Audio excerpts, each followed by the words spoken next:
Good afternoon. It's Wednesday, the 28th of September 2022, just after 1 o'clock. Welcome to UK Column News. Your host today, Mike Robinson, myself, Brian Gerrish, and we're delighted to be joined by David Scott, bringing us northern exposure from north of the border, and also Mark Anderson reporting from the United States.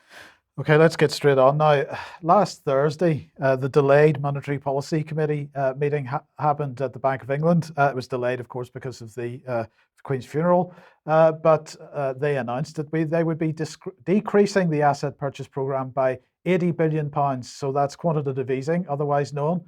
So they're going to reduce that by £80 billion. Today, unfortunately, they've had to reverse that decision and a bit more. So this was the press release issued by the Bank of England just an hour or so ago.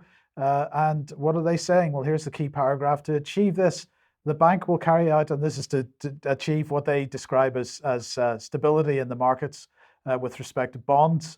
To achieve this, the bank will carry out temporary purchases of long-dated UK government bonds from the 20th of September.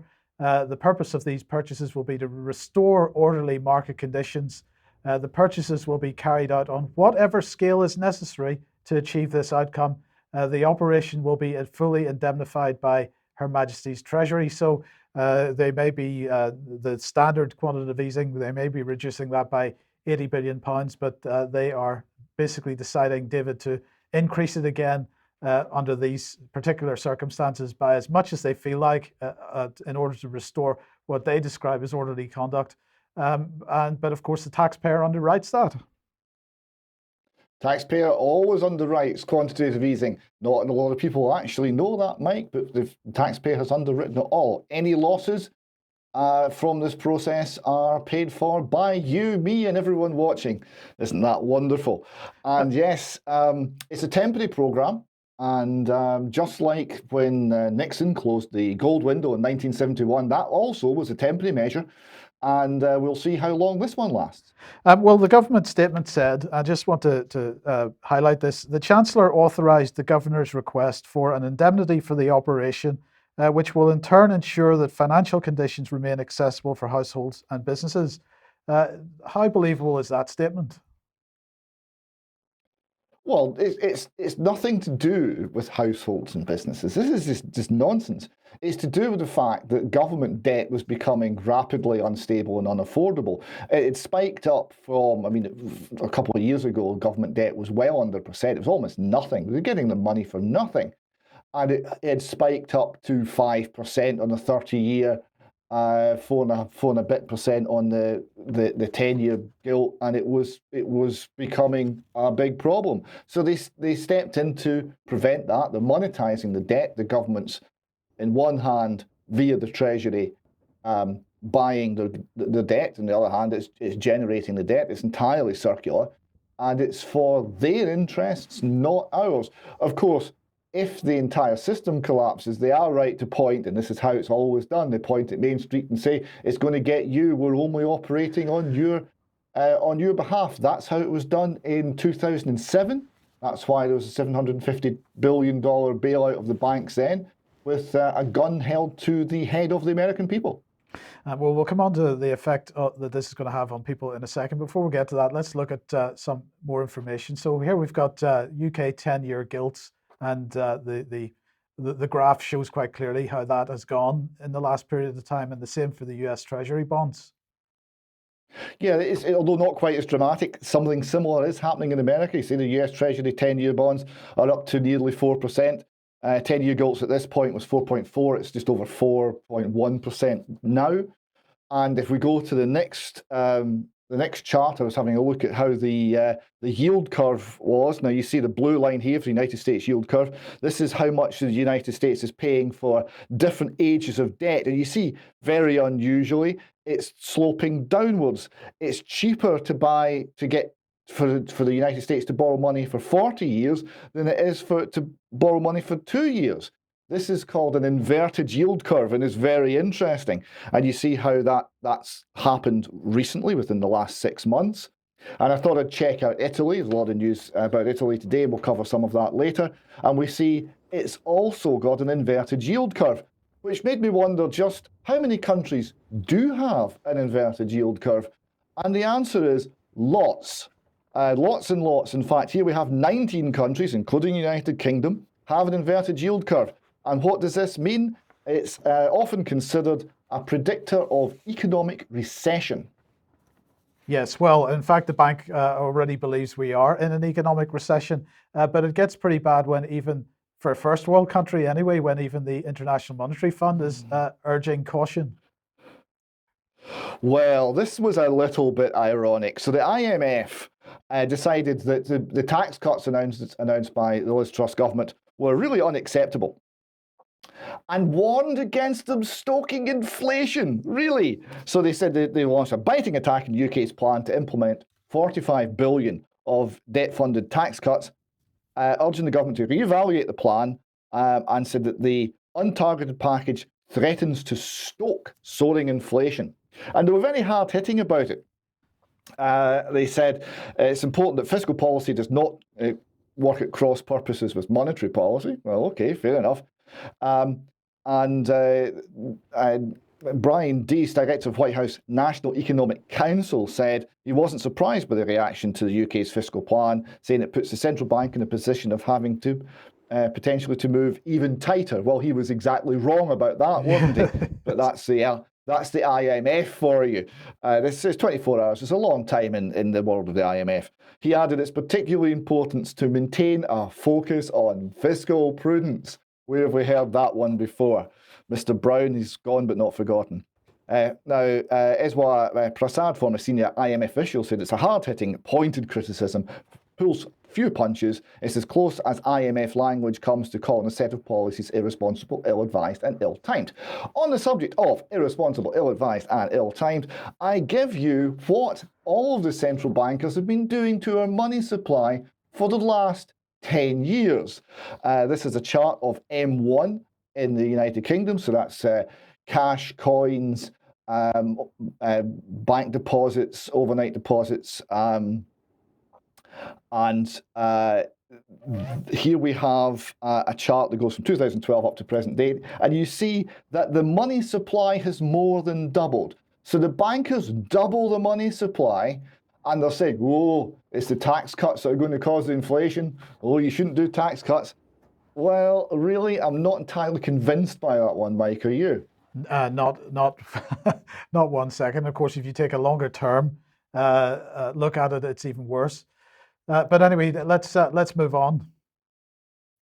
Well, I was saying to you, Mike, the other day that what Liz Truss was doing was essentially a rerun of Reaganomics, and I thought it'd be worth just touching base on what that actually was in practice. Here we have an old article from Murray Rothbard, the great economist. He says, I come to bury Reaganomics, not to praise it. And he looks at how they've achieved their own goals.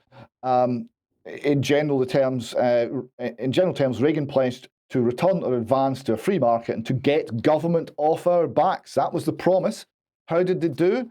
Well, he called for massive cuts in government spending, drastic cuts in taxation, a balanced budget by 1984, because that spendthrift Jimmy Carter had a budget deficit of 74 billion, a return to the gold standard, as well as lots of other free market laissez-faire policies. So the first thing that went was the gold standard pledge.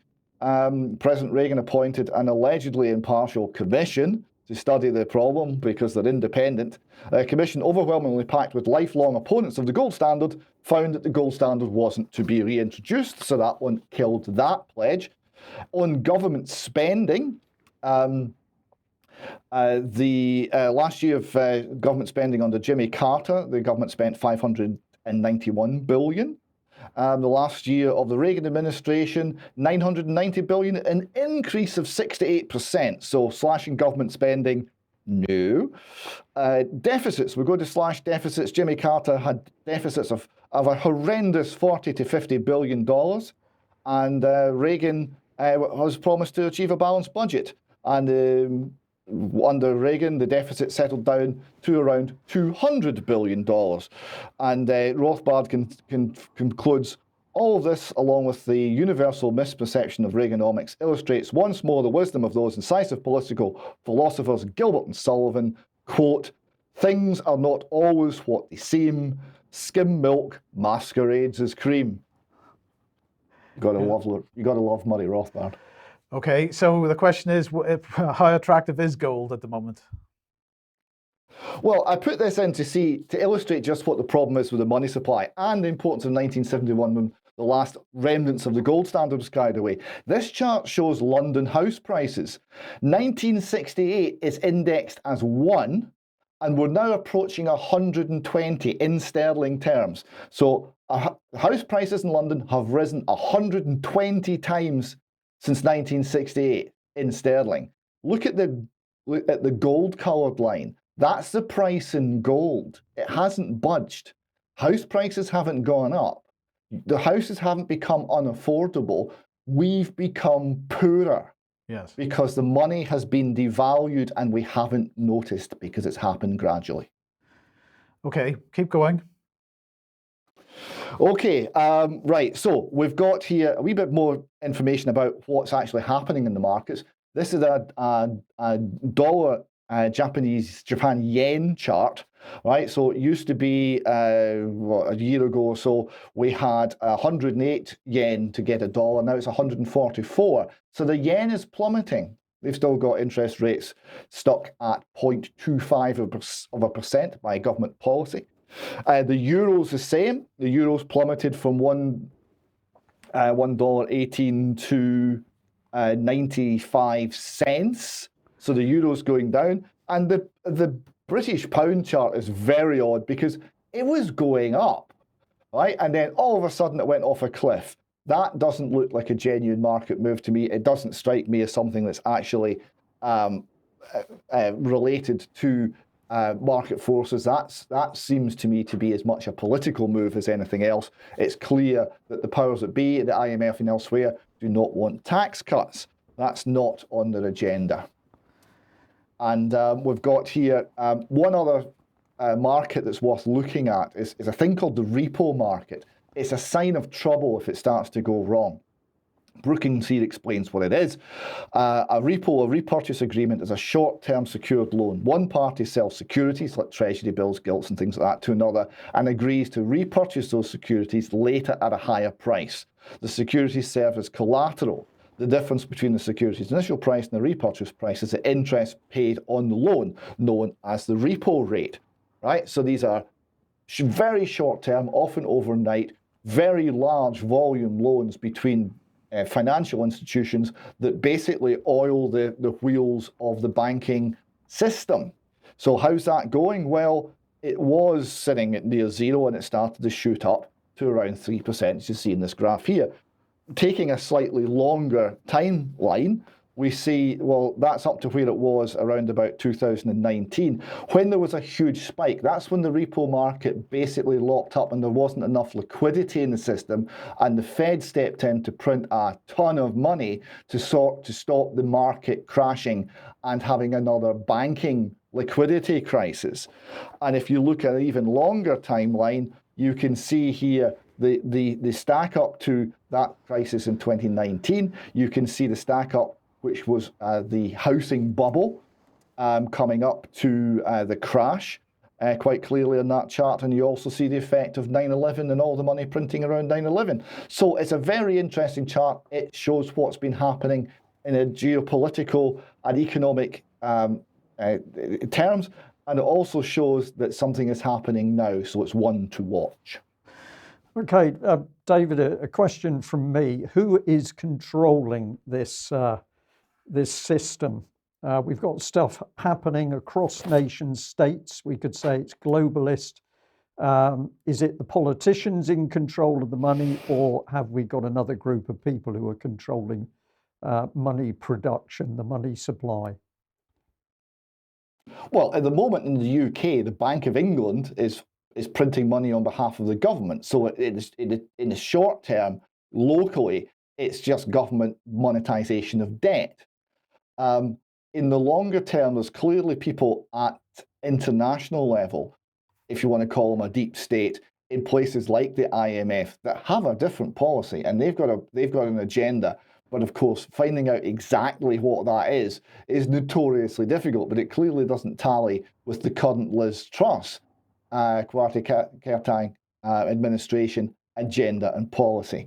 And then you've got the Fed doing what they're doing, which is actually tightening quite a lot. They're driving the dollar up to enormous levels, very, very high levels. That's going to turn soon.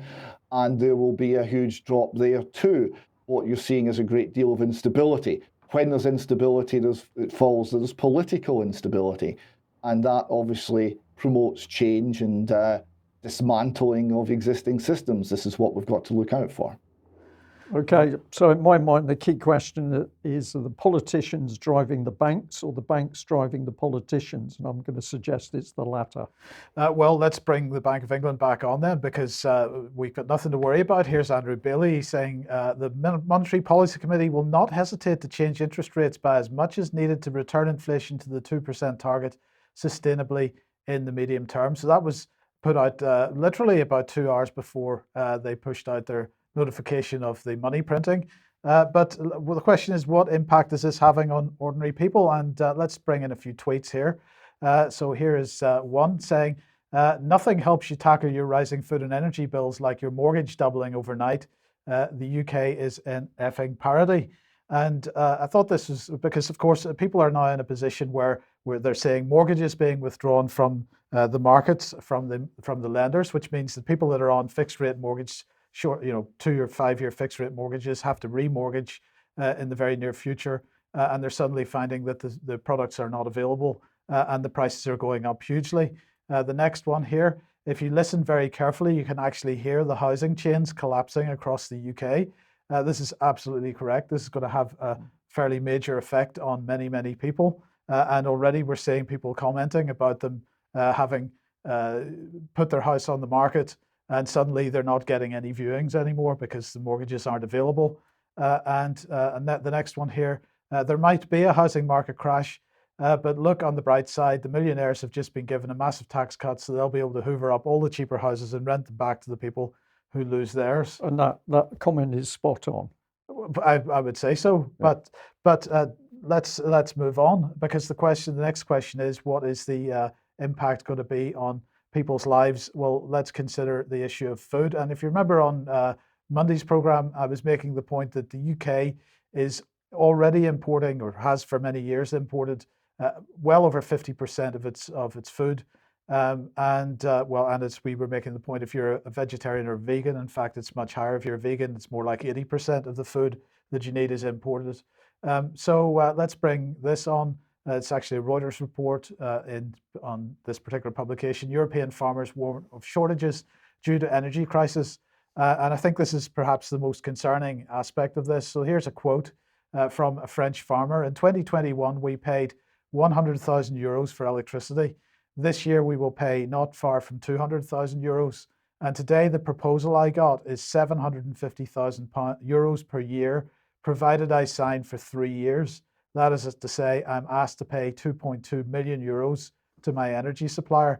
And David, the farmers in Europe are already saying that they will stop production. And this has got to be probably the most concerning aspect of this whole thing. Yeah, I mean, look at Iceland as an example. This is where, Brian, the idea that it's the bankers is too narrow an interpretation. Iceland were 90-odd%, 95% independent in food production, mostly under glass, generated from geothermal and other heat sources. And they decided that this wasn't on. They weren't going to have all these glass houses. The government decided it wasn't eco-friendly, and basically taxed and them out of existence. And now they're 95% food importers. They're no longer independent in food. And this was a state policy driven by the green agenda. So there's many sources for this, but the some of the sources are embedded in government, some of the sources are embedded in banks and international organizations like the IMF, and some of the sources are embedded in tax-exempt foundations. That network remains very difficult to identify. Of course, but those networks are themselves dependent on money in order to do what they do. Let's remember there was the statement from the Bank of England, I think, which said, if you don't adopt the green agenda policies, we will Well, that Put was Mark Carney. Yes, yeah, indeed. we will put you out of business. So, yeah, Yeah, there's a absolutely. lot of Yeah. questions at the moment. Okay, well, let's move on to the Donbass. Well, we have somebody voting. Brian, I realize that elections, maybe Mark can comment on this in a second. Fair elections are something which is increasingly unlikely to happen in Western countries, but certainly we have the referendum taking place. The turnout in Donetsk and Luhansk was well over 90%. In the other two regions, it was in the 70-80% range. But let's have a look at the results then. In the Donetsk People's Republic, 99.23% of people voted that the Donetsk People's Republic should join the Russian Federation. In Luhansk, it was 98.42%. Zaporozhye. In Zaporozhye, it was 93.11%. In Kherson, it was 87.05%. Well, so sorry, let's just bring that previous one back on screen. So, as I say, people voting. Now, Vanessa Beeley has been there in the last couple of days, has witnessed the procedure and so on. There were other witnesses, other assessors from other countries. So I believe these people were from Ghana, for example, watching the procedure. It was all above board. There was no electronic voting. It was all on paper. And I'll just add to it, Mike, this wasn't, what you're seeing on the screen at the moment wasn't a standard of facility that was unique in one place. This was the general standard of facilities provided for voting wherever that voting was to take place. So extremely high standard. It wasn't as if people were being pulled into burnt out buildings in order to vote. These were purpose facilitated buildings and facilities. Well, exactly. So let's just show a short little piece of video here, which gives you an idea of how the vote was going. Да. Да. Да. Да. Да. Да. Да. Да. Да. Да. Да. Yeah. So, and of course, Western press hugely cynical about this, but it's the same Western press that doesn't want to investigate our own system of voting. So Vanessa was there. She took that video footage. She'll hopefully be with us on Friday. She's traveling today, but unfortunately, the internet connection in the Donbass was not sufficient that she could have joined us live from there. But here's the thing. That building that you've just seen, very nicely apportioned inside and so on, all the way through the process that she was in that building, they were hearing the how do we describe it? The missile, the air defense systems operating, and so there was definitely a threat of missiles coming in to the area. This is what that building looked like this morning. So what you saw on screen on the video was yesterday, and this is what the building looks like this morning, because the air defenses were not operating to the level that they were during the day overnight, and this building was targeted. So this is targeted by Ukraine. Well, in fact, no, it probably wouldn't have been targeted by Ukraine. It's highly likely it was targeted by American and Western interests, because this is how the war is actually being fought, that target selection is being carried out by US, UK, NATO forces. But that's another civilian target, we'll say, by Ukraine. So David, let's look at another target, and this time one which is undersea. Yes, so we go to the Baltic, the Western Baltic, near the coast of Denmark, Germany, and Sweden. There is a very strange site in the middle of the sea where gas is bubbling to the surface, and this is, of course, methane from the Russian gas pipeline.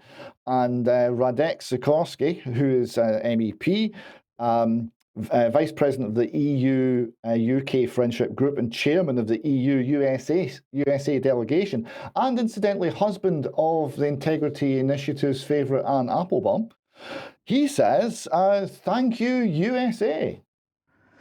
Indeed, he does. So, Which brings us on to let's look at how the Express covered this. Nord Stream 1 and 2 mapped.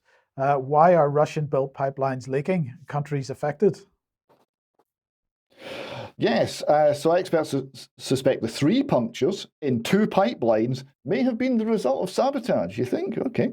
Nord Stream 1 and 2 are 2 sections of the same pipeline deliver gas from Russia to Western Europe. Danish Energy Agency confirmed that the network had sustained 3 puncture holes this afternoon. Bjorn Lund's lecturer in seismology at the Swedish National Seismic Network confirmed explosions had occurred. So, explosions have occurred. A well-connected gentleman says, thank you, USA. So who's to blame? Well, clearly, it's Putin. The Telegraph here says, they're quite clear, Putin accused of sabotage over Nord Stream gas pipeline explosions. The ships are warned to stay away from a 5-mile exclusion zone.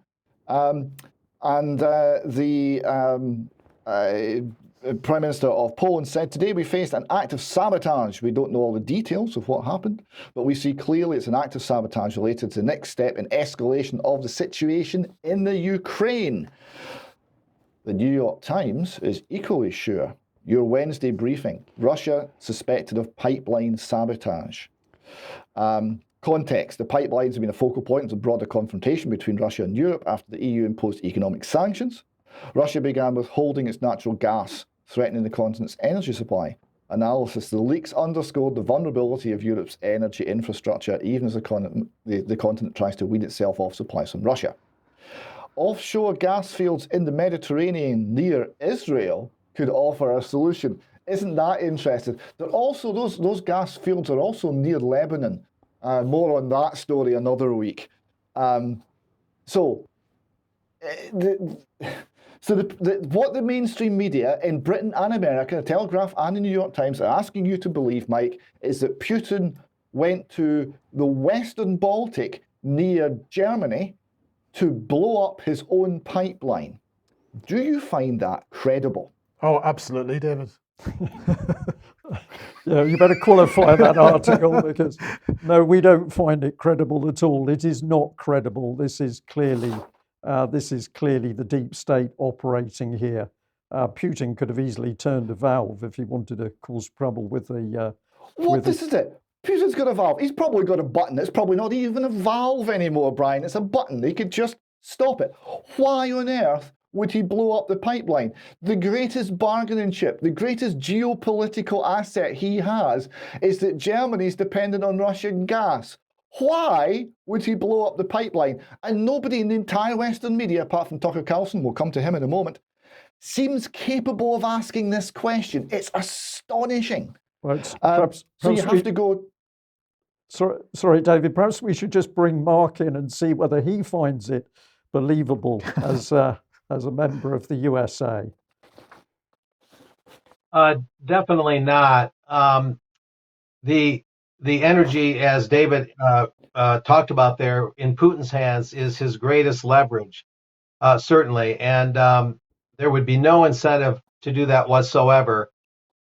Imagine the effort it took to install those pipelines and the cost. And so, you have a very deep hole to look down here in terms of sorting out who done it. But, the idea that Russia did it is really absurd. We don't know all the answers, but if you're looking at this through the lens of kind of a James Bond movie plot, you can imagine Israeli, other Western saboteurs perhaps carrying this out and trying to use it to, defame Putin even more.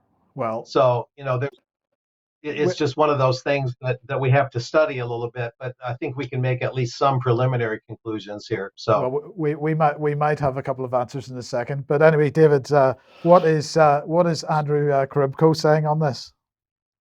Good God. Well, you have to go to the blogs and the newsletters to get any reasonable analysis. So he says the Anglo-American Axis benefits from the ecological terrorist attack in the Baltic Sea. This is true. This terrorist attack destroyed any chance of an energy-driven Russian-German rapprochement, immediately catapulted Poland into the position of being one of the continent's most pivotal energy hubs, and thus took the Anglo-American Axis plans for dividing and ruling Europe to the next level. These are at least reasonable points, points worth considering. He continues, unprecedented damage to the pipeline was an act of sabotage, as Denmark, Germany, Poland, and Russia all suspect, although no one can agree who carried it out. Kiev blamed Russia in a remix of earlier conspiracy theory alleging that Russia regularly bombs the nuclear power plant that's also under its control. This ridiculous scenario can therefore reasonably be ruled out, especially since Moscow could just keep the tap turned off for technical reasons without risking getting caught sabotaging its own pipelines in NATO-controlled waters. This seems to me a devastating point.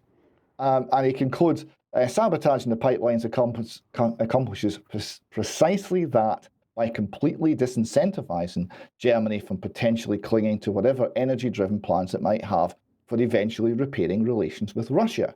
With that scenario confidently discounted after Monday night's ecological terrorist attack in the Baltic Sea, which also served the purpose of making Poland amongst the continent's most pivotal energy hubs, Germany might also figure that it doesn't have anything more to lose vis-a-vis Russia by possibly being the first country to send cutting-edge battle tanks to Kiev. The artificially manufactured strategic inertia would thus doom Russian-German relations for a decade. Now, you might argue with one or two of the details there, but broadly, that's a rational analysis of what went down here. And you then see what some American politicians have been saying about it, and it's the case gets even stronger. Yeah, well, let's hold on 1 second, because before we get to that, because you covered the Telegraph, I think it was, in the New York Times, two relatively serious newspapers, their coverage. Let's have a look at what the Sun did this morning. Black Ops, how divers from Putin's Special Ops Sabotage Unit could have blown up Nord Stream gas pipeline right under NATO's noses. They did it right under NATO's noses. So let's have a look at the special infographic that they provided. How Putin's Special Ops Sabotage Unit could have blown up Nord Stream gas pipeline right under NATO's noses with a disguised Special Ops ship. Brian, there you go, a fishing boat. Option 1, Russian Navy frogmen. Divers descend to plant explosives. Option 2, a drone submarine sets explosives remotely. If they had a drone submarine, why do they need the little specially disguised ship? Well, I'm just going to say a little later, we're going to talk about police visits as a result of spreading hate speech and misinformation. I think the Sun should get a visit, because this is disgraceful. This is just disgraceful Okay, stuff. well, let's put it back on. So Nord Stream depth 260 to 360 feet. And they say that the mines were placed on pipeline with a remote trigger. Well, they're hardly going to light a fuse and sort of swim away, are Exactly. they? But, right. So anyway, but let's be a bit more realistic about this. Now, Mark has suggested one potential. Let's have a look at another. Now, just remember that in June this year, Baltops 22 was in exactly that area. This is the premier Baltic Sea maritime exercise. It's a NATO exercise. And as Sea Power was reporting here, one of the things that they were doing during the Baltops 22 exercise was to practice with unmanned underwater vehicles. In fact, it was mine discovery. It was the thing. So my question is, and it's only a question, I'm not making any allegations, I'm just asking, is it a coincidence that they were there with this particular type of equipment at the time, and were they perhaps using it as a cover, maybe to lay a couple of mines while they were there? I'm not saying they were, but here's another thing. Here is USS Kearsarge. Now this is, how do we describe this ship, Brian? well, I'd call it a landing dock ship, because the key thing is it's got the facility for smaller vessels to come inside it. Right, now this particular ship has been in that region for the last 2 weeks. And it has been flying its helicopters around exactly this area. But as you can see, it has what they call it a well deck. Yes, So if you wanted to launch some unmanned underwater vehicles, for example, you could do that from there. very easily, because the whole ship is very big and it's kitted out to do this sort of work, amongst other things. So where is USS Kearsarge today? Well, it is off the coast of Cornwall at just an hour or so ago. This is from Maritime Vessel Traffic. It's off the coast of Cornwall, rapidly heading away from the Baltic Sea as fast as it can possibly be. So again, this could just be a coincidence, David. But you, as you mentioned, Tucker Carlson sent me a little clip that we're going to talk about. We'll talk about in a second, but let's just watch the clip first. In early February, less than 3 weeks before the war in Ukraine began, Joe Biden suggested on camera that he might take out these pipelines. Watch. If Russia invades, that means tanks or troops crossing the border of Ukraine again. Then there will be no longer a Nord Stream 2. We will bring an end to it. How will you do that exactly, since the project and control of the project is within Germany's control? We will, I promise you, we'll be able to do it.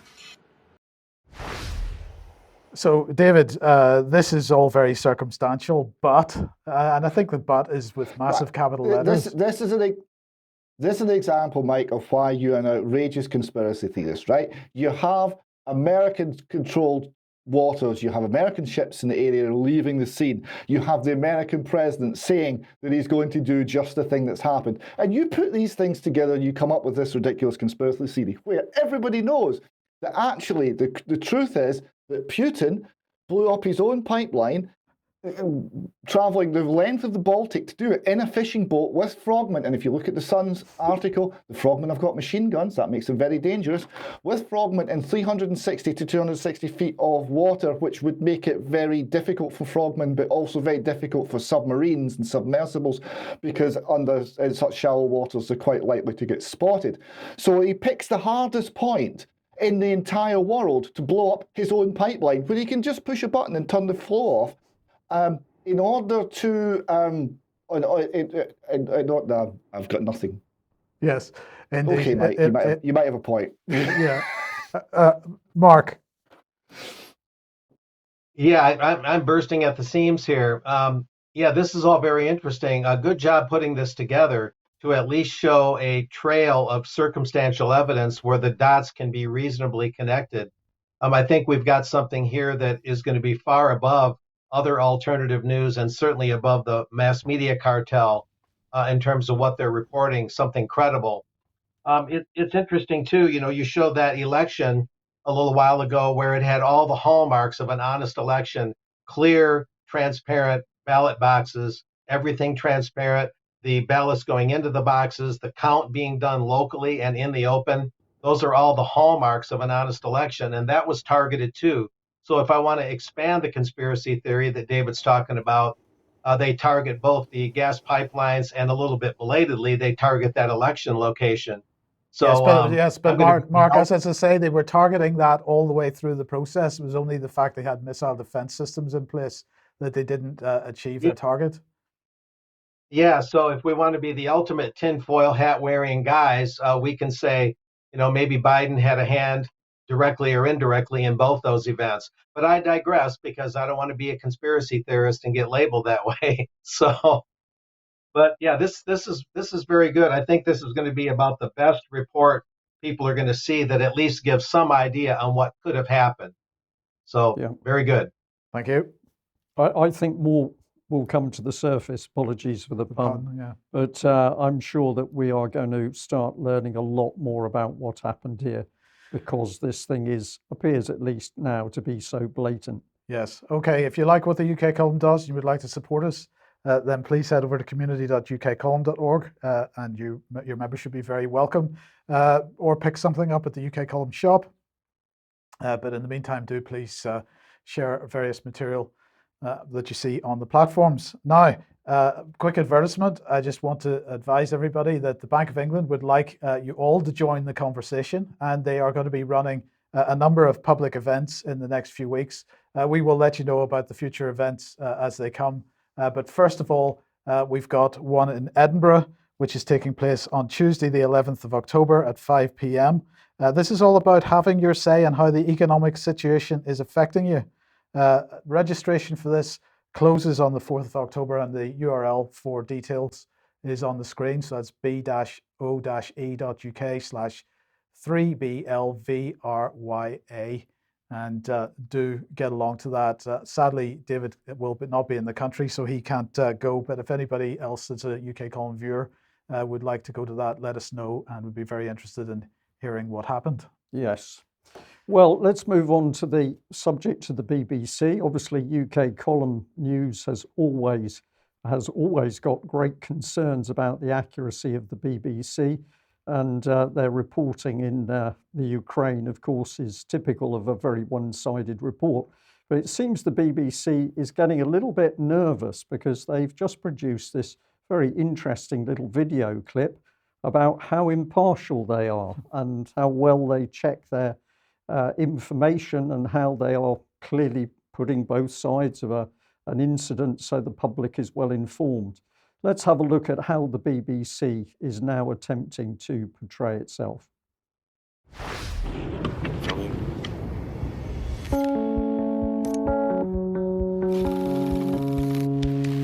It's really a lot of fake news. Сейчас на українській території. Головне.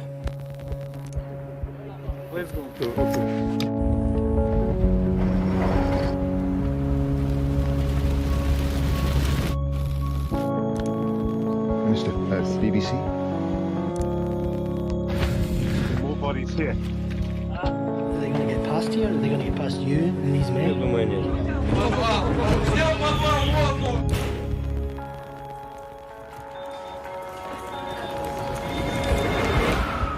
How soon do you think it could be before there is real fighting here? Guy just Get in here!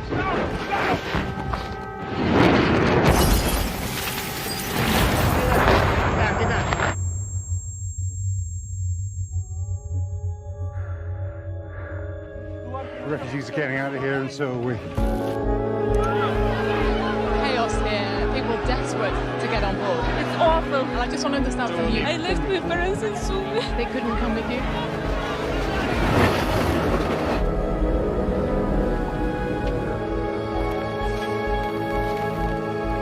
Where were you at the exact time of the attack? Are you not concerned that Russian officials will be tried for crimes against humanity? What you read about what's happening on the ground. And you're ready to pull the trigger on that gun. Why is that? If that is what you think of him, how do you sit across the table to try to stop the war?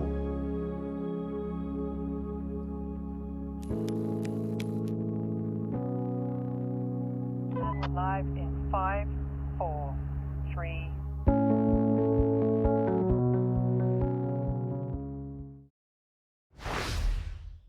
So there we have it. Mike, I almost don't know what to say because the BBC puts out a clip about how impartial it is and demonstrates its reporting over Ukraine, which is completely partial. They only give one side of the story, and they've used Ukraine as a perfect example of how impartiality in the BBC or accuracy in the BBC doesn't fit. There was one truthful comment in that. Okay. Trust is earned.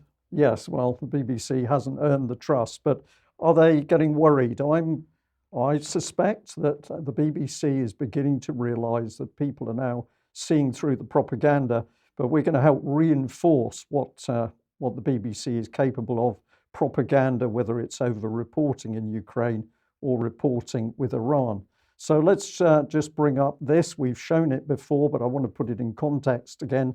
UK Column in 2016 picking up that the BBC was producing material which was clearly designed to inflame trouble in Iran over the wearing of headscarves by women, and the BBC pushing material from groups who were clearly inflaming the tension over this whole affair. We even tried to speak to the BBC about what they were doing, because in some of their reporting, they were clearly putting women at risk if we were to believe what the BBC had to say themselves. In the last couple of days, we've also demonstrated that BBC employees, such as this gentleman, Cheyenne, working for BBC Monitoring, BBC World and the BBC on disinformation, conspiracy theories, cults and extremism, was busy putting out information which was also helping to inflame what was happening in Iran. And one tweet here in particular, what is it saying? In Tehran tonight, down with the dictator, we don't want the Islamic Republic. So this is about regime change, And the BBC, while claiming it is impartial in all its reporting on one hand, is pushing this out. Now let's have a look at this clip of the BBC reporting on what is happening in Iran. Now, there's been no let-up in the protests in Iran, despite the country's president warning that decisive action will be taken against those demonstrating. There have been 11 straight days of protests after the death of 22-year-old Mahsa Amini, who'd been arrested by the so-called morality police. Women, life, freedom, that has been the rallying cry. Scenes like this spreading across most of Iran's 31 provinces overnight. Well, in response, the security forces, including riot police, have been firing directly into crowds. At least 41 people have been killed and more than 1,200 have been arrested so far. Well, Nazanin Boniadi, the Iranian-born British actress and human rights activist, spoke to me just a few moments ago and started by expressing her shock at what we've been seeing. I'm extremely alarmed. I'm very concerned for the people on the ground, especially since they have lost, their internet has been shut down by the Iranian authorities, so they can continue killing and injuring protesters in the dark. So my priority right now is to get internet access back to the Iranian people. I'll come back to how you perhaps do that in a moment, but you were born in Iran, your family fled the revolution, you stayed in touch with so many people in the country. Give me an idea of the sorts of things they've been saying to you. I'm hearing from hundreds of people every day inside Iran, most of them very young. I'm talking late teens to mid-20s. And they're saying that they are done with this regime, that they keep rising up. Every few years, you had, of course, the big 2009 protests where the demands were very different. It was, where is my vote? There were calls for reform. And then in 2019, you started to see calls for the Islamic Republic to be toppled and for democracy. And now you're seeing that escalated to the next level. They are done with this regime. They want them gone. But 2019, it was brutally put down. Amnesty have been speaking about their alarm at the harrowing pattern of the security forces deliberately firing live ammunition into protesters. We are seeing again a really brutal crackdown, aren't we? Yes, we are. But unfortunately, there's no adequate human rights governance in the world. There's no mechanism for us to hold autocrats responsible and accountable. There are no avenues domestically for justice and accountability inside Iran. So what we are calling for, and Amnesty is calling for, is for people to call their representatives and demand, wherever they may be, Europe, America, to demand that these lawmakers stand with the Iranian people and create mechanisms that holds the Iranian authorities.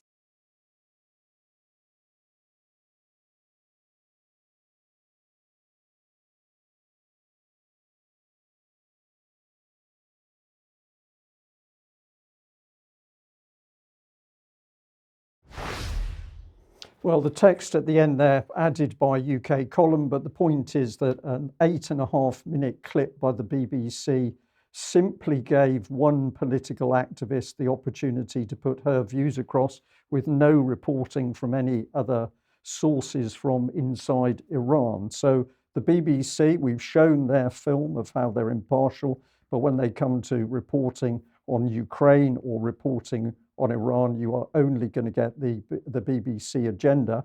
And we took a little look at this lady, Bernardi, and the BBC fails to declare much about her apart from the fact that she's an activist. In fact, this is a seasoned political campaigner. And if we pop up some of the things on the screen, 3 nationalities apparently. So she's used UK, she's using America, moved out of Iran because obviously they presumably had the finances to leave Iran when it was getting difficult.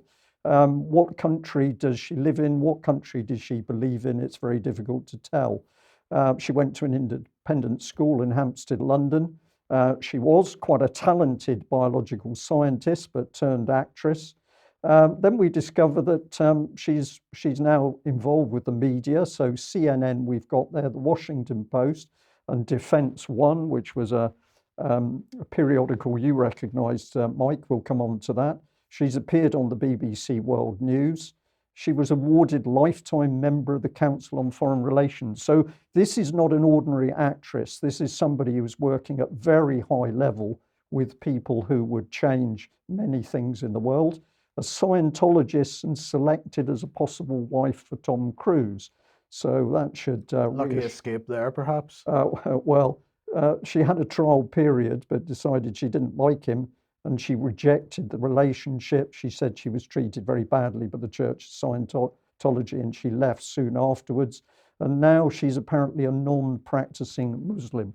Very difficult to know what this lady is, apart from the fact she is selected as the opinion on what's happening in Iran without any proper counter-narrative. So this is Defense One. Headline of one of her articles: I'm an actor and activist, silence is just not an option. And this is one of the key quotes: I get to portray the human condition as an actress. We've added that for clarification. And as an activist, I can hopefully help change the human condition. David, before I just run through to the end of this little segment, this lady is a lot more than just an innocent little Iranian actress. In fact, she's only been back to Iran once, apparently, but now she's working at the level of the Council on Foreign Relations to decide what should be happening inside Iran itself. Yes, the CFR is the big clue there, that you're dealing with deep state activists here. You ask, are these people bankers? Yes, some of them are, some of them aren't. Here's an example. The changing humanity line, that's also Marxist. You know, we're going to have the new communist man. We're going to create a revolution that's going to change the nature of people. People will become different, and we will have utopia. We will have the kingdom of God on earth, but we will create it. That's their religion, their philosophy. Seems to be hers too. I would agree with that, and she's a lady we need to keep a very close eye on. But just a little bit on Defense One. Here's the periodical itself. If we want to read a bit about it, it was founded in 2013 for military and security professionals, stakeholders, citizens, for what they need to know, from senior leaders in Washington to commanders abroad and next generation thinkers far from the political scrum. So it's not bad from actress to this. Very quickly, Mark, I'm sure you'll want to respond with Council on Foreign Relations, but this lady is a lot more than some actress concerned with human rights in Iran. Yeah, the CFR connection is interesting and not altogether surprising. If you go back in history, like for instance, when Chiang Kai-shek was disemboweled politically and forced to go to Formosa, which became Taiwan, and communist China took over, communism took over in China, the CFR had a major hand in that. And so CFR manipulation for regime change goes way back, and it's very consistent. It's always very subterranean. You got to ferret it out like you guys are doing here now. So this is very consistent with the CFR's longtime machinations. And so this lady's obviously a change agent. It's interesting that she uses the word actress in parallel with activist. What do you mean actress? See, I mean, that's almost an open admission that she's an agent of some kind at some level. That's a very strange term to use. And yeah, the total disrespect for the Iranian culture. And they also overlook the possibility that this is another contrived protest, AKA Ukraine in 2014, AKA Egypt in 2011, and other contrived or otherwise, clandestinely formed protests that aren't necessarily really grassroots uprisings at all. Those questions aren't even asked. And given what we know about BBC media action, I'm sure that plays a hand too, along with the CFR connection. So this has all the fingerprints of past events that we learned were highly manipulated. Okay, thank you for that, Mark. Well, just to reinforce the point about Defense One, here's the executive editor, Kevin Barron.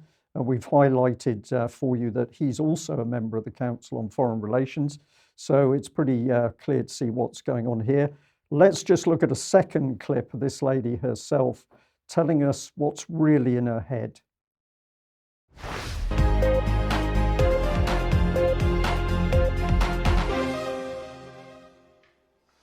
Now, my next guest is the Hollywood star Nazanin Boniadi. Her list of credits range from Hotel Mumbai, Iron Man, Counterpart and Homeland. But the British-Iranian actress is also a long-time campaigner for human rights in Iran. She's just back from Calais in France, where she's been meeting those who fled the Tehran regime. She's also been campaigning for the release of the British woman Nazanin Zaghari-Ratcliffe, the story we were covering on this programme yesterday. So, Nazanin Boniadi, welcome here to the programme. Why don't we start with what you've been doing in the last few days in Calais? I mean, how many of these asylum seekers are there in Calais in these makeshift camps, and what are conditions like? Well, the conditions are demoralising and inhumane. There are about 1,000 people there at the moment, asylum seekers, from places like the Gambia, Senegal, Kuwait, Iran, Iraq, Afghanistan, Sudan. And I had the chance to interact with many of them. Because I'm a Persian speaker, I was able to communicate mostly with the Iranians. And they're in dire straits. They're fleeing persecution in their homeland, caught between an international community that rejects migrants and is intolerant towards migrants, and a homeland that's no longer tenable. And these are some of the pictures from that visit. I mean, you've worked for many years, or worked with Amnesty, highlighting the plight in Iran. Just from that sort of work, from these sorts of conversations, what are people actually fleeing from? Well, it's religious and political persecution, and my parents were granted political asylum to the UK from Iran in 1979. So this is deeply personal to me. So that, for me, is the killer point. This is deeply personal to her. This is to do with her in a personal capacity. This is not to do with taking an objective view on what's going on, but this is the lady that the BBC chooses. And if we pop this one on screen, the BBC also now getting in on the fact that there's problems with reception of certain material on the internet in Iran. So the BBC is now coming up with articles to inflame the tension over this. And who are they using? Well, here's Nazanin again. She's brought in order to comment on this. So this is unbiased BBC reporting. But of course, we've already pointed out that Lillian Landau, the senior controller, is working via the UN to put political pressure on Iran. And yes, somebody, I think, already mentioned this, that, of course, BBC Media Action admitting that it was using its staff to effectively lever regime change. So, Mark, this brings us on, I think, to the fact you've picked up on the fact that if you are talking online, you can be accused of either misinformation or hate speech. But in Germany, at least, it's looking pretty ugly. Yeah, this is a great segue. If I was in Germany right now, if any of us were in Germany right now, writing about or talking about what we're talking about right now and some of the other subject matter we've covered today, we very well might hear the police knock at the door, be fined, and possibly go to jail. This is one of the worst circumstances many of us have seen in terms of direct attacks on free speech. And what we have to realize when you look at the BBC and the New York Times, which actually published this article, although Yahoo News forwarded it, the one you're showing on the screen, what we have to realize is we're not really looking at media organizations at all in terms of what traditional journalism is about. These organizations are not performing the journalistic enterprise. They're using information as a weapon to effect change. And in many ways, it's much more effective and dangerous and pernicious than actual military attacks.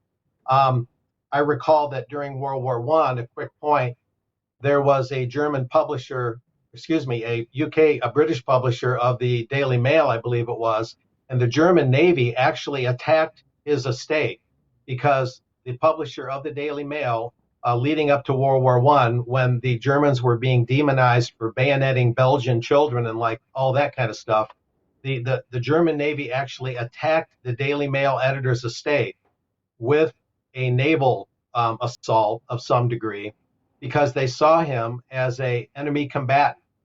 And that's what we're looking at in the modern big elite journalism world. We're looking at stuff that really isn't journalism at all. It's meant to inflame. It's meant to instill fear. It's meant to carry out the basic process of warfare against cultures and peoples. And the New York Times running this article that you're talking about now, the most disturbing thing about it is that the Times talks about this arresting people in Germany for online hate speech. They talk about it like it's basically an acceptable thing. So it's not like the New York Times is saying, we have to respect all views. I may not agree with what he says, but I'll defend his right to say it. That's the old basic journalistic free speech principle. That's just completely out the window. The New York Times is just shy of totally approvingly talking about this matter. And the article. Mark, if I can just Yeah. come in, I'll help you out here. I'll just read I'll read the audience a little bit of the report here because I think it's important. So this first one says, when the police pounded the door before dawn at home in northwest Germany, a bleary-eyed young man in his boxer shorts answered. The officers asked for his father, who was at work. They told him his 51-year-old father was accused of violating laws against online hate speech, insults, and misinformation. He'd shared an image on Facebook with an inflammatory statement about immigration falsely attributed to a German politician. The police then scoured the home for about 30 minutes, seizing a laptop and tablet as evidence, prosecutors said. And the second paragraph here goes on. At that exact moment in March, a similar scene was playing out at 100 other homes across Germany, part of a coordinated nationwide crackdown that continues to this day. And the report from an official federal criminal police officer said, we're making it clear that anyone who posts hate messages or misinformation, it would appear, must expect the police to be at the front door afterwards. So this is very clear. If you dare to challenge the statements from the BBC or German mainstream media, you risk having the police not only coming into your home, but stealing assets. Yeah, and the article goes on to say, I was about to read some of that myself. The article goes on to say, democracies such as the US have avoided policing the internet so far because of free speech. And there the Times, again, is kind of prevaricating, almost like free speech in the US is not really that important as long as the mass media cartel can dominate the narrative. And that leaves a sea of slurs and targeted harassment and tweets telling public figures that they'd be better off dead. But over the past several years, Germany has forged another path, criminally prosecuting people for online hate speech. You see, they don't even go on to say, for instance, that the word hate is such an amorphous word. It's such a ambiguous word that can mean different things to different people. And so they use these Orwellian terms in a fixed fashion. In other words, they're comfortable using the term hate speech to label anyone that disagrees with the mass media cartel. That just shows you, as if we need more proof, that this media that we criticize, the whole world of the mass media cartel, is not really journalism at all.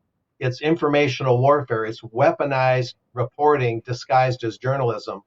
And it's just across the gamut, trying to create the necessary atmosphere or climate to overturn regimes and whatnot. And that doesn't mean the Iranian regime is perfect. No one ever said they were. But is it the West's job? Is it the prerogative of the West to constantly go in search of monsters to destroy and engage in, regime change arbitrarily when we don't know all the facts, and send obvious change agents in the field who are members of the CFR to do it? I mean, it's hidden in plain sight that this is not journalism in the traditional sense at all. And now you're showing the next item here. This, in a way, goes hand in hand with what's going on in Germany. It's sort of the other side of the coin, you might say. In the U.S., we have this a law that we thought was dead and buried, or at least we thought it was in our rearview mirror. It's the Journalism Competition and Protection Act, and it was discussed back in March of 2021. And what they're basically trying to do is create sort of a force field around the conventional orthodox media and protect them from competition. And it's under the guise of, well, big tech is not providing all the platforms, or is sometimes limiting what the big media can say. They're claiming there's this conflict between big media and big tech, but I think that's largely a foil. So they can forge actually a stronger alliance between big media and big tech, and get Congress to protect the big media from the rising challenge of the alternative media. And that seems to be really what this is about.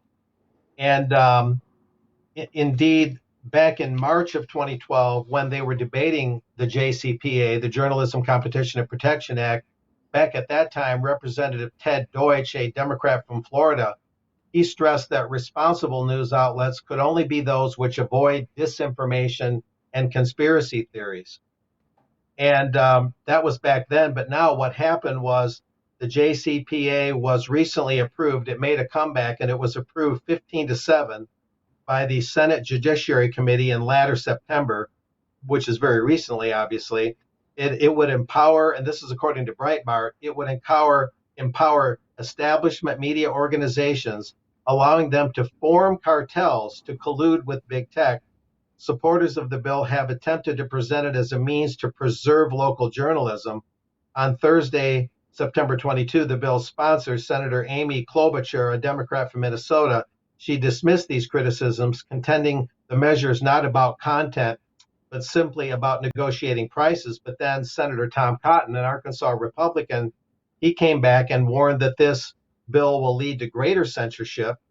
While it does not allow these cartels to exclude views expressed by its content, he said, these cartels, Cotton further emphasized, are allowed to exclude based on the usual totally subjective factors such as trustworthiness, fake news, extremism, misinformation, hate speech, conspiracy, authoritativeness, etc.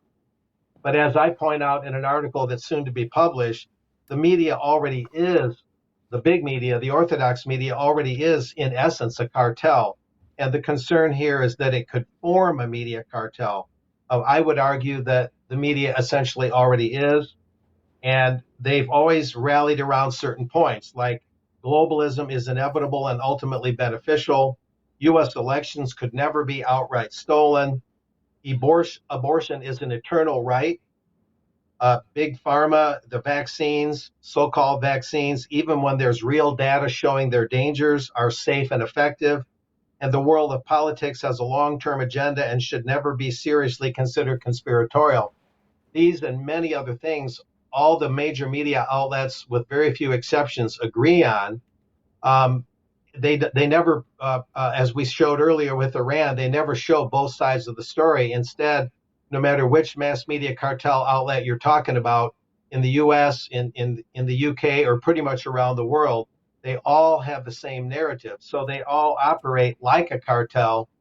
And the concern here is they might form a cartel, but really they're already there.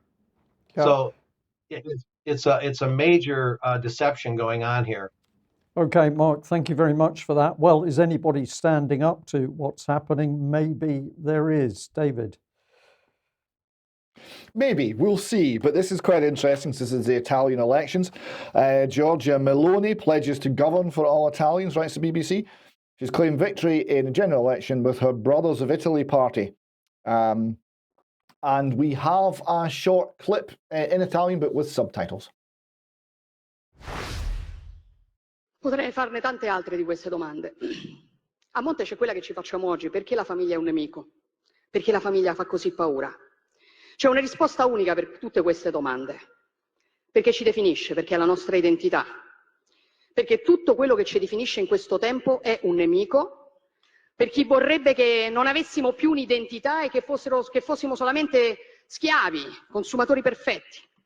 E allora è sotto attacco l'identità nazionale, è sotto attacco l'identità religiosa, è sotto attacco l'identità di genere, è sotto attacco l'identità familiare. Non devo potermi definire italiana, cristiana, donna, madre, no. Io devo essere cittadino X, genere X, genitore 1, genitore 2, devo essere un numero. Perché quando sarò solamente un numero, quando non avrò più un'identità, quando non avrò più radici, beh, allora sarò lo schiavo perfetto in balia della grande speculazione finanziaria, il consumatore perfetto. E questa è la ragione per la quale Questa è la ragione per la quale oggi noi facciamo tanta paura. Questa è la ragione per la quale oggi questo appuntamento fa tanta paura. Perché noi non vogliamo essere dei numeri, noi siamo qui per dire che noi non siamo dei numeri, noi difenderemo il valore della persona umana, di ogni singola persona umana, perché ognuno di noi ha un codice genetico unico e irripetibile. E questo, piaccia o no, ha del sacro. Lo difenderemo Dio, la patria e la famiglia, che fanno tanto schifo a qualcuno.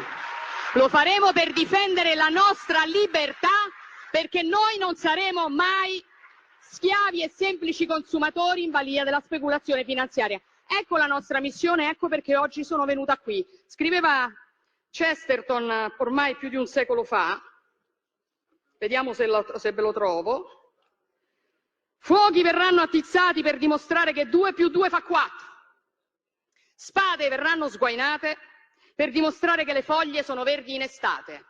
Quel tempo è arrivato, signori, siamo pronti. Grazie.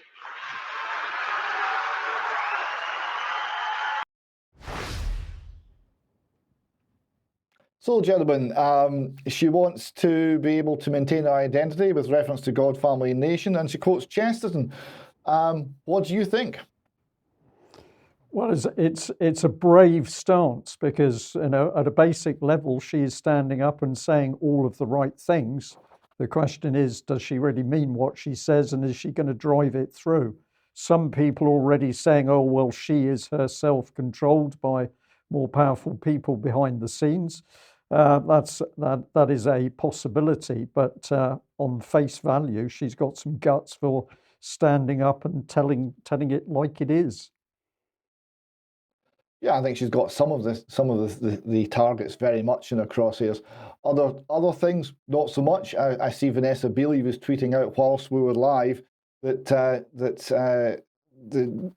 Giorgia Meloni is all behind the Ukraine government and Ukraine war. So there's obviously things that she doesn't understand. But anyway, how's the mainstream media greeting her? We've got Sky News here. Giorgia Meloni, she's called for a naval blockade of Africa to stop migrants. Who is this far-right leader set to become Italy's first female prime minister? A century ago, so they start their piece, a century ago, 1922, Benito Mussolini's black shirts marched on Rome. The start of 20 years of fascist rule. Now Italy could be the first time to elect a prime minister whose party is rooted in neo-fascism. Oh, okay. We go to The Guardian. What are they saying? The election of Italy's fascist-adjacent Giorgia Meloni is a public reminder that women can be just as awful as men, writes Van Badham. I wouldn't vote for her if I were on fire. I would question, if you're on fire, is voting really, for anybody, going to be top of your agenda? Have you not got more pressing matters to deal with? But I'm in nauseated awe. Notice how they always feel nauseated. That's how Hitler felt about the Jews, but never mind. I'm in nauseated awe of what it must take for a woman to succeed amongst hard right conservatives. So this is not subtle stuff, right? And again, the Babylon Bee nails it. They have a piece here. Leftists announced they no longer support strong, independent women. With the election of right-wing candidate Giorgia Meloni as Italy's first female prime minister, the left announced it no longer supports strong, independent women. This quote, "This is an absolute disaster. Maybe women do belong in the kitchen," said Italian leftist Atlantic contributor Gianni Mozzarella. Quote, "If we had spent less time empowering women, maybe we would have stopped this far right-wing, fascist, far extremist, far Nazi, right extremist, right-winger from getting elected." Experts in the EU, World Economic Forum, and famed supervillain organisation Spectre are warning that Meloni is extremely dangerous. We can't overstate just how far right extremist and fascist this extremist, fascist, far right woman really is, said World Economic Forum founder Klaus Schwab. She's a danger to a glorious dream of a new world order because she believes in things like family and the infinite worth of the individual, which I must remind you are things that only fascists believe in. So I thought the Babylon Bee, who actually I think got that out before the Guardian article, absolutely nailed it. I would point people, an old article that I did for the column, "Who Are You Calling a Fascist?" looks at actually what fascism actually is and the nature of the economic errors that are core to it. And also I'd point at Benito Mussolini, who said, what is fascism? All within the state, nothing outside the state, nothing against the state. So it is statist. Right, so the way to know, is this woman a fascist? Does the state assume all power, or does she distribute it to the people and allow people to make their own decisions and direct their own lives? This will be the key question. Yes, indeed. Well, it's certainly stirring things up, and of course other people are going to come to the surface as a result of her lead in those areas, but obviously a few questions to be asked. I think we're out of time, so we've got a final image, which I think has come from you, David. Yes, there's been a lot of absolutely vital information this week on the subject of COVID, and we've just not had time to put it in, but I've got here a final slide that gives you an essence of what's happening, and it reads, "Giant elephant in the room dies of sudden elephant death syndrome." I thought that covered in meme form exactly what we're seeing. Yeah. Okay. Well, to end, we should have a video clip, which is the trailer for Safe and Effective, A Second Opinion, which follows through on our interview with Mark Sharman, where we were talking about matters to do with vaccine and adverse reactions. So we're going to end on that note today. We'll just play out that. But I'm going to thank David and Mark Anderson for joining us. We will have a extra time. Yeah, absolutely. So if you're able to join us for that, that will be very good. Let's just end with this little clip.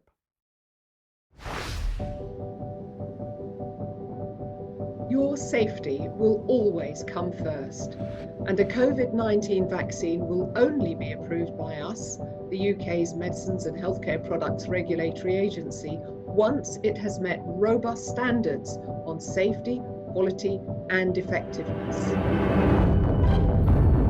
I was vaccinated because I'm a carer. I've had all three and I have the flu one as well. As far as the government is concerned, I believe they are doing the best thing for the nation. I've got an 8-year-old and I just didn't want to catch it where I didn't have to be fair. If this was going to prevent me from having it, then it was all good for me. I wanted to go on holiday. I just thought it was better that I get it done. I wanted to protect other people. The COVID vaccine has been hailed as a medical and logistical success. It's claimed that millions of lives have been saved, but there's growing evidence that the jab can have devastating consequences.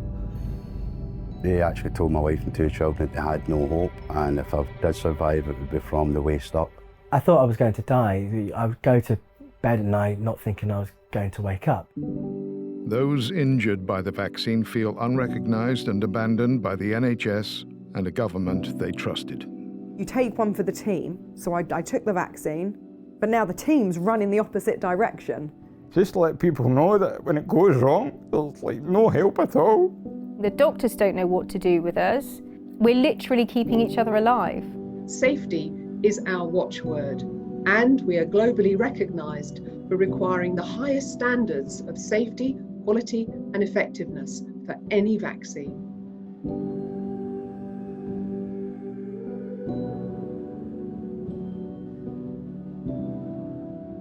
Having been double jabbed and being one of the first to take the Pfizer vaccine, I have, after several months, critically appraising the data, speaking to eminent scientists in Oxford, Stanford and Harvard, speaking to 2 investigative medical journalists and being contacted by 2 Pfizer whistleblowers, reluctantly concluded that this vaccine is not completely safe and has unprecedented harms, which leads me to conclude that it needs to be suspended until all the raw data has been released for independent analysis.